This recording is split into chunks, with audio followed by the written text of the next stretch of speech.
अगर आपने 2023 की ब्लडी डैडी मूवी देखी है तो चलो उसके बारे में बात करते हैं। इस वीडियो में हम सिर्फ ओपनिंग सीन की बात करेंगे। इस सीन में हमने बस हीरो को इंट्रोड्यूस होते हुए दिखा है, जहां पर वो अपने साथी के साथ कुछ दो लोगों पर हमला करता है और उनसे ड्रग्स वाला बैग ले लेता है।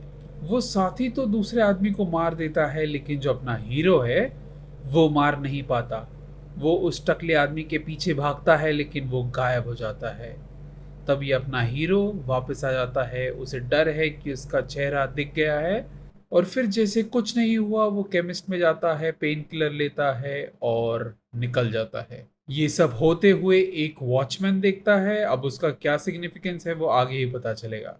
लेकिन इस सीन में मेरे दो प्रॉब्लम्स है। एक फिल्म का जो ओपनिंग सीन होता है ना, वो एक शॉर्ट फिल्म की तरह होता है।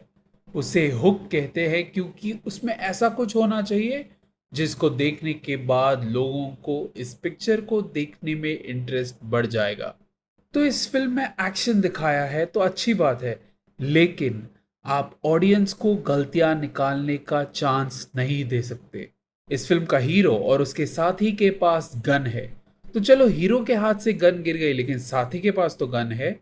उसने एक आदमी को मार भी दिया, तो उसके लिए जो दूसरा आदमी है टकला, वो भागने लगता है। उसको मारना एकदम आसान है, फिर भी उसे वो मारता नहीं, इसीलिए वो टकला भाग जाता है। मैं समझ सकता हूँ कि उसका बच के भाग जाना आगे के स्टोरी के लिए इम्पोर्टेंट है, लेकिन आप ऑडियंस को गलती निकालने का चांस नहीं दे सकते। वो जो दूसरा आदमी है आराम से उसे गोली मार सकता, लेकिन क्यों नहीं मारता? चलो अगर उसे जिंदा भी पकड़ना है तो कम से कम पैर पे गोली तो मार ही सकता है।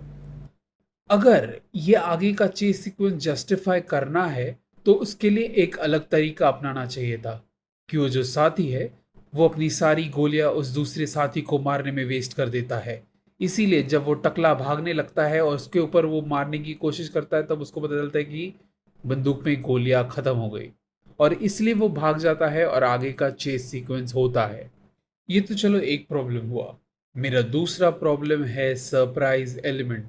इस फिल्म के ओपनिंग सीन में एक सरप्राइजिंग शॉकिंग एलिमेंट है जो लोगों को इस स्टोरी में इंटरेस्टेड बना सकता है, लेकिन ये सब बिगड़ जाता है जब एक ब्लैक स्क्रीन पर कुछ शब्द लिख के आते हैं कि 2019 में क्या हुआ, फिर 20 में क्या हुआ, और 21 में जो हुआ उसके बाद क्राइम काफ़ी बढ़ गया है। ये पहले बताने की क्या ज़रूरत थी? एक बार ऑडियंस ने पढ़ लिया कि क्राइम बहुत बढ़ गया है, तो होने वाले सीन में वो एक्सपेक्ट ही करेंगे कि क्राइम होना है। इससे वो एक्साइटमेंट कम हो जाता है। एक अच्छी फिल्म ये शब्दों द्वारा नहीं बताती, ये हमें दिखाती है। इस ओपनिंग सीक्वेंस को और इंटरेस्टिंग बनाया जा सकता था, जहां पर ये दो लोग मतलब हीरो और उसका साथी किसी विषय पर बात कर रहे हैं कि कैसे वो स्ट्रगल कर रहे हैं, या फिर ऐसा कुछ, या फिर जनरल कॉन्वर्सेशन, और फिर एक्शन शुरू हो जाता है।